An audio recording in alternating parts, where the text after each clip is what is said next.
코로나 시기에 주식 투자를 잘못하셔서 큰 빚을 지게 되신 거예요. 탕감률이 87%가 되더라고요. 나머지는 다 탕감받는 조건으로 이분은 인가결정까지 받으셨습니다. 문득 궁금한 건데 네. 변호사님이 만약에 개인회생을 해야 한다면 네. 직접 하시나요?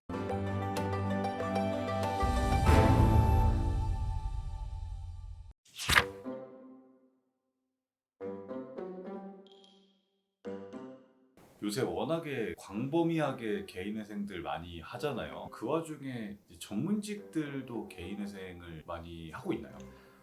예. 전문직들이 개인회생을 찾는 수요가 굉장히 많아졌어요. 전문직이라고 하면은 의사, 변호사는 저희 사무실에 의뢰한 사례가 없었고요. 변호사는 자기가 직접 하면 되지 않을까요? 이게 그렇게 간단하지가 않아요. 저도 이걸 처음 해봤을 때 이제 거의 10년 돼 가는데 만만하지가 않아요. 그래서 직접은 못할 거고 누군가에게 도움은 청하겠죠. 부끄럽잖아요.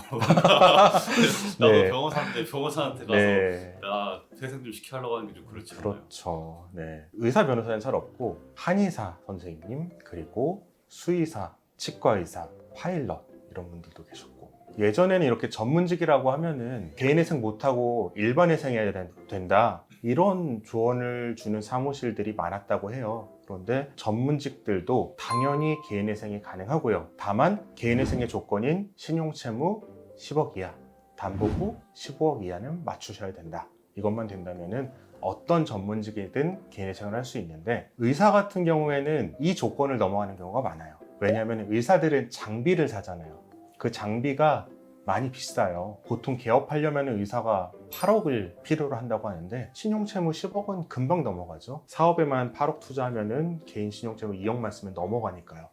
이런 사례가 있기 때문에 의사들은 개인회생은 선택할 수 있는 사람이 별로 없는 것 같고요. 저희 사무실에서 실제로 처리한 사례 중에 이제 한의사 선생님 사례하고 수의사 선생님 사례를 한번 소개를 시켜드릴게요. 한의사 선생님은 상당히 고령이었어요. 65세 이상의 고령이셨고 저한테 유튜브를 보고서 조금 신뢰가 가서 연락을 주셨어요. 이분은 한의원은 잘 운영이 되셨는데 코로나 시기에 주식 투자를 잘못하셔서 큰 빚을 지게 되신 거예요.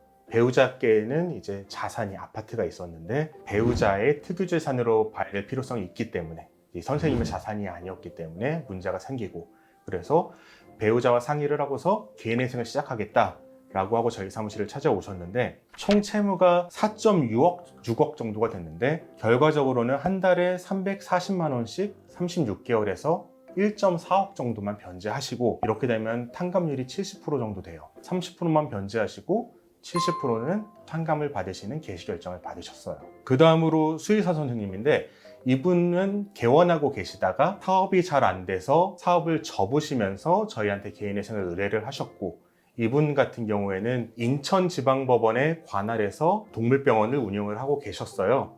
이분에게 그럼 가까운 서울 강서구 쪽으로 좀 직장을 구하셔서 진행을 하시면은 좀 더 원활하게 진행을 하실 수 있다고 해서 강서구 쪽으로 직장을 구하셔서 진행을 하셨고, 이분 같은 경우에는 채무 총액이 2.9억이었는데 한 달에 114만 원씩 36개월에서 4천만 원만 변제하고 남은 2억 5천만 원, 이렇게 하면 탕감률이 87%가 되더라고요.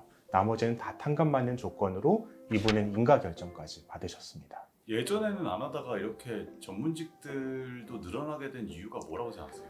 예전에는 이 업계에 이런 말을 해도 모르겠는데 변호사가 하는 사무실이 거의 없었어요. 손에 꼽을 정도로밖에 없었기 때문에 당연히 전문직은 일반회생을 해야 된다고 알고 있는 직원들이 대부분이었어요. 제가 고용을 했던 한 직원도 저에게 의사나 한의사, 수의사는 전문직이니까 회생위원이 일반회생으로 돌리라고 한다라는 얘기를 하더라고요. 그런데 그건 법적으로 아무 근거가 없거든요.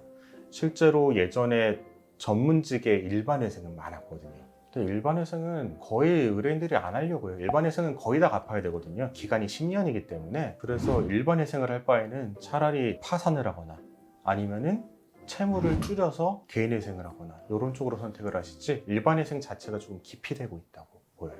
그럼 이 추세대로라면 앞으로 의사도 개인회생을 하는 비율이 늘어나게 될까요? 의사 수가 늘어난다고 하잖아요. 의대생을 2,000명 늘리면은 15년 후에 배출이 되기 시작하고 전문의까지 뭐 군대까지 하면은 그때부터는 개인회생을 필요로 하는 경쟁에서 앞서 나가지 못하고 뒤처진 분들은 이런 개인회생 제도가 필요하지도 않을까요? 지금은 파산을 하고 있거든요. 지금은 크게 사업을 해서 실패하신 분들이 파산을 하는데 그때 가서는 그보다 적은 채무를 가진 분들은 개인회생도 선택하지 않을까 이런 생각이 드네요.